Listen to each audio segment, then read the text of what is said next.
Welcome to Prabhat news. Doctor BR Ambedkar అన్నది కేవలం పేరు మాత్రమే కాదు, విశ్వ మానవాళికి సమానత్వాన్ని ప్రబోధించిన సర్వనామం. యుగానికి ఒక పురుషుడు ఉద్భవించి ఉద్యమిస్తే దేశ భవిష్యత్తు ఎలా ఉంటుందో ఆచరణలో నిరూపించిన వారు డాక్టర్ బిఆర్ అంబేద్కర్. ఆ మహాజ్యోతి ఎన్నో కుటుంబాలకు వెలుగులు నింపే నిత్య అగ్నిహోత్రం. బుద్ధుని బోధనలకు ఆకర్షితుడై శాంతి మంత్రానికి నిదర్శనమై అభినవ బుద్ధునిగా పేరుగాంచిన భరతమాత బిడ్డల్లో అగ్రగణ్యుడు డాక్టర్ బిఆర్ అంబేద్కర్. అతడి నుదుటి భాగమే 1000 గ్రంథాల సారం. అందుకే నేడు విశ్వమంతా అంబేద్కర్ నామస్మరణతో మారుమ్రోగుతుంది. భారత్లో ఢిల్లీ నుంచి గల్లీ దాకా విదేశీ గడ్డపైన అంబేద్కర్ స్మరణ అన్ని వేళలా జరుగుతూనే ఉంది. హిందువులు, ముస్లింలు, క్రైస్తవులు ఎవరికి వారు వారి పండుగలు మాత్రమే చేసుకుంటారు. అందరూ కలిసి చేసుకునేది మాత్రం డాక్టర్ బిఆర్ అంబేద్కర్ జయంతి ఉత్సవం. హిందూ, ముస్లిమ్స్, క్రిస్టియన్ దేశాలలోనూ వారి ఇష్ట దైవాలను మాత్రమే కొలుచుకుంటారు. కానీ విశ్వమంతా ప్రేమించేది, ప్రణమిల్లేది ఒక్క అంబేద్కర్ సమానత్వ విధానానికి మాత్రమే అని అనడంలో సందేహం లేదు. డాక్టర్ బిఆర్ అంబేద్కర్ 135వ జయంతి సందర్భంగా ప్రభాత్ న్యూస్ ప్రత్యేక కథనాన్ని అందిస్తుంది. ప్రపంచంలోని పలు దేశాలలో డాక్టర్ బిఆర్ అంబేద్కర్ జయంతులను ఎక్కడెక్కడ ఎలా జరుపుకునేది పలు చిత్రాలను, సమాచారాన్ని ఈ వీడియో ద్వారా మేము ముందుకు తెస్తున్నాం. భారత్తో పాటు ఐక్యరాజ్య సమితి, America, Britain, Russia, China, Australia, Singapore, Italy, దక్షిణాఫ్రికా, ఉత్తర Korea, Afghanistan, Pakistan, Nepal, Sri Lanka, Saudi Arabia, Cuba, Vietnam లాంటి దేశాలలో బిఆర్ అంబేద్కర్ జయంతిని అత్యంత భక్తి శ్రద్ధలతో నిర్వహించుకుంటున్నారు. విధానపరంగా, విశ్వాసపరంగా, సిద్ధాంతపరంగా ఎన్ని విభేదాలు ఉన్నా బిఆర్ అంబేద్కర్ సిద్ధాంతం పట్ల అందరూ ఒకటిగానే వ్యవహరించడం జరుగుతుంది. ఆయా దేశాలలోని పార్లమెంట్లలో, కౌన్సిళ్లలో, యూనివర్సిటీలలో విగ్రహాలను, చిత్రపటాలను ఏర్పాటు చేసుకొని ఏప్రిల్ 14న అటెన్షన్గా జయంతిని జరుపుకుంటూ వస్తున్నారు. ఇక చైనా ప్రభుత్వం 450 అడుగుల విగ్రహాన్ని ఏర్పాటు చేయబోతుంది.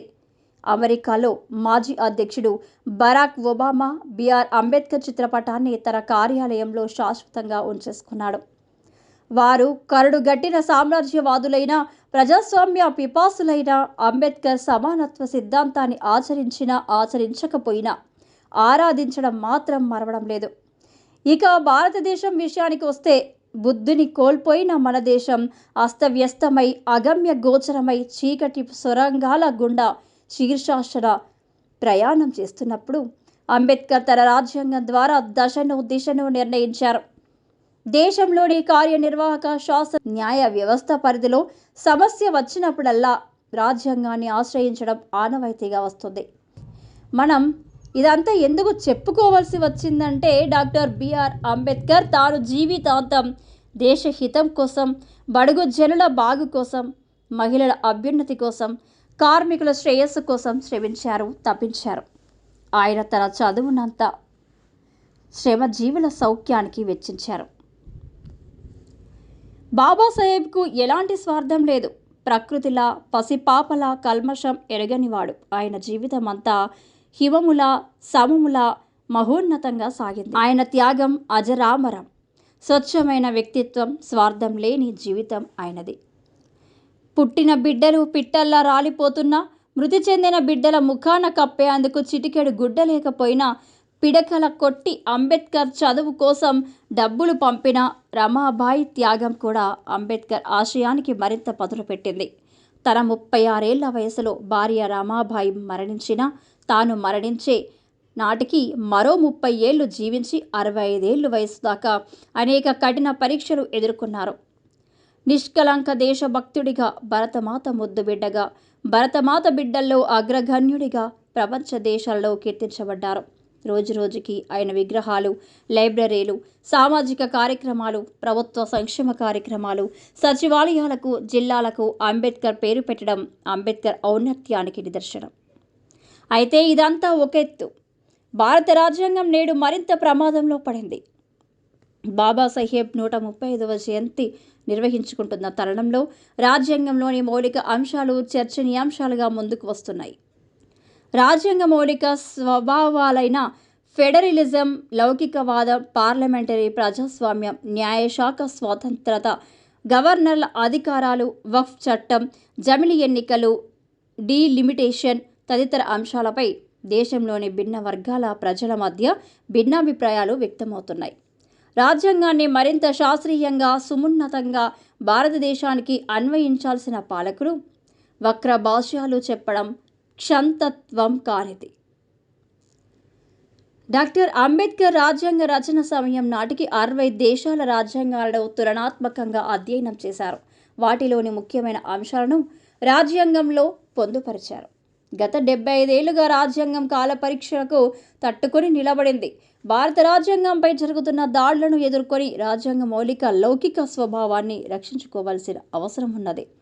ఈ అంశాలపై ప్రజలు సరైన సమయంలో సరైన తీర్పు చెప్పే అవకాశం లేకపోలేదు. దళిత జాతి సముద్ధరణ కోసం శ్రమించిన డాక్టర్ బాబాసాహెబ్ అంబేద్కర్ ఒక అంశాన్ని ఆ వర్గాలకు ఎప్పుడూ స్పష్టం చేస్తూ వచ్చారు. దళిత జాతిని అభివృద్ధి పదంలో నడపాల్సిన పాలకులు ఆచరణలో వారిని ఓటు బ్యాంకులుగా మార్చి తమ పబ్బం గడుపుకుంటున్నారని, వారి నిజ స్వరూపాన్ని బట్టబయలు చేయాలని ఆయన ఆకాంక్షించారు. రాజ్యాధికారం కోసం చేసే పోరాటంలో దగ్గరదారులు లేవని, ఎంతో కాలం శ్రమిస్తే గాని అధికారాన్ని చేజిక్కించుకోలేమని ఆయన స్పష్టం చేశారు. 5 సంవత్సరాలకు ఒకసారి పోలింగ్ కేంద్రానికి వెళ్లి వేసే ఓటు హక్కుపై తనకు విశ్వాసం లేదన్నారు. మనం గొప్ప ఉద్యమాన్ని నడిపించాలని, మన శక్తిని అంతా ధారపోయాలని ఆయన పిలుపునిచ్చారు. అంబేద్కర్ ఆశించిన మార్గంలో ప్రయాణించడం తప్ప మరో మార్గం లేదనే విషయాన్ని ఈ వర్గాలు గ్రహించాల్సిన అవసరం ఉంది.